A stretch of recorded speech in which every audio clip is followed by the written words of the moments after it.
this tutorial, we are going to be going over applying corrections to photographs and enhancing their details. There will be several photographs used over the course of this tutorial as examples of what you can do to make basic adjustments to any photograph or artwork you choose. It is important to know that for every image I will duplicate the layer, lock and hide the original underneath for a comparison after the adjustments are made. Photoshop has an editing mode that you can enter to control image adjustments manually rather than automated by your camera. The mode is called Camera Raw. If you are working with a photo that is not processed in Camera Raw, like this sample photo here from my honeymoon, you can enter the Camera Raw mode in Photoshop. In order to open up Camera Raw from Photoshop, we're going to make sure that we select our duplicate layer in the Layers panel, and then in the toolbar, select Filter, Camera Raw Filter. That will open up the Camera Raw window. We are going to select the eyedropper at the top of the window labeled White Balance Tool, and we are going to click within the photo. The White Balance tool allows you to change the temperature, tint, and color profile of your work. You can experiment and click in random areas of color without making any permanent changes to the file, so you can experiment freely. To set an accurate white balance, select an object that should be white or gray. Camera Raw uses that information to determine the color of the light in which the scene was shot and then adjusts the scene for lighting automatically. Other sliders affect exposure, brightness, contrast, and saturation in the image.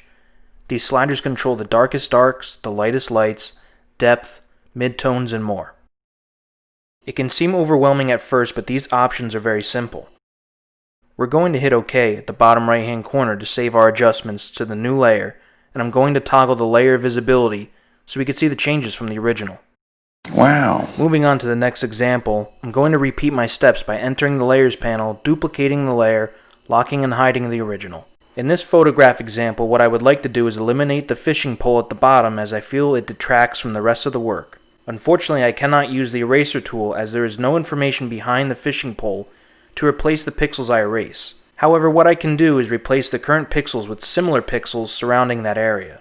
What I'm going to use is content-aware fill, and I'm going to create a selection with a little bit of a cushion to avoid any excess pixels left behind, but still trying to keep the selection as minimal as possible. After I've made that selection, I'm going to go to my toolbar, Edit, Fill.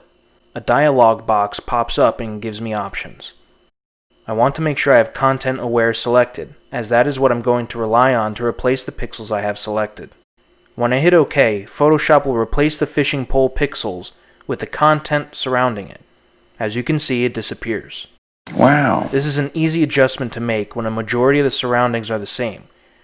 For changes when the surroundings are different, we can use other tools. Again, I will start off by duplicating the original layer in the Layers panel, and this time I will be using the shortcut command Command-J, Control-J for Windows. Clearly the image is overexposed, meaning it is way too bright. An easy adjustment to make for this photo would be to adjust the levels. Now that I have duplicated the layer, I'm going to go to Layer, New Adjustment Layer, Levels. On the right hand side you can see there is a histogram and 3 sliders which can be manually adjusted or adjusted using a preset.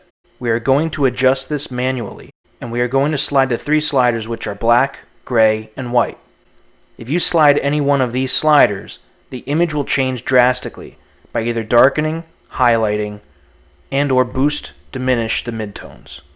Moving the sliders even in the slightest, we can see the difference in comparing the original photo. Wow. In this next adjustment, we are not adjusting the whole image but rather specific areas. I want to get rid of the reflection in the window as well as the reflection of 2 lights in the bushes. For this, I will be using the Clone Stamp tool. The Clone Stamp tool paints one part of an image over another part of the same image. In order to use this tool, I'm going to select it from the toolbar. I have to sample a specific area of the work so Photoshop knows where to sample pixels from. In order to do that, I just hold my Option key on my keyboard, or for those working with Windows, it is your Alt key. This will bring up a crosshair icon and you can click once and that will be your sample point. With this tool, you can not only remove unwanted objects from your images, but you can also fill in missing areas. Then as you click, hold, and drag, you start to paint using the area that you sampled. The cursor will follow you as you hold and drag, and it will reset itself if you let go and click and drag again. In order to adjust the lighting in the bushes, I have to sample an area that's remotely close to where the light is, so that way I could stamp the same information as I paint with the clone stamp tool. For the other side, I have to get similar pixels, so I'll stay relatively close. Wow. In this photograph, we will introduce two similar tools. There's the Spot Healing Brush tool and the Healing Brush tool. The Spot Healing Brush tool uses a content-aware mode that does not require any sampling, and you can simply click and drag, and Photoshop will assimilate new pixel information for that area that you draw over, which works really well if you have to work quick. The Healing Brush tool works similarly to the Clone Stamp tool, where it needs to be sampled using the Option or Alt key on your keyboard. However, it leaves a softer edge, which can be beneficial to cleaning up a previous Spot Healing Brush tool or a Clone Stamp tool adjustment. Wow. The next three tools I want to show you are the Dodge tool, Burn tool, and Sponge tool, which are all derived from actual darkroom photographic methods. The Dodge tool is used to lighten areas of a work. You can lighten large areas or small areas depending on your brush size, and you can target shadows, midtones, and highlights by using the drop-down menu at the top of your Tools panel. The Burn tool allows you to darken areas of an image. The Sponge tool allows you to make subtle saturation changes to a specific area of an image, changing the strength or purity. Along with these adjustment tools, there is also the Color Replacement tool hidden behind your brush tools. When using this tool, you select the brush, select the foreground color, and then brush over an area that you want the color to be changed. This will keep the textures, highlights, and shadows already within your work, but will adopt the new color without sacrificing details. Wow. Lastly, there is one more tool I would like to show you, which brings me to this psychopath. The Red Eye tool. The Red Eye tool can be found behind your Healing Brush tools at the bottom. Red eye occurs when the retina of a subject's eye is reflected by the camera flash because the subject's irises are wide open. A red eye is easy to fix in Photoshop, as you simply have to select the Red Eye tool and click the red of the eye. And that's it. That's literally it. All you have to do.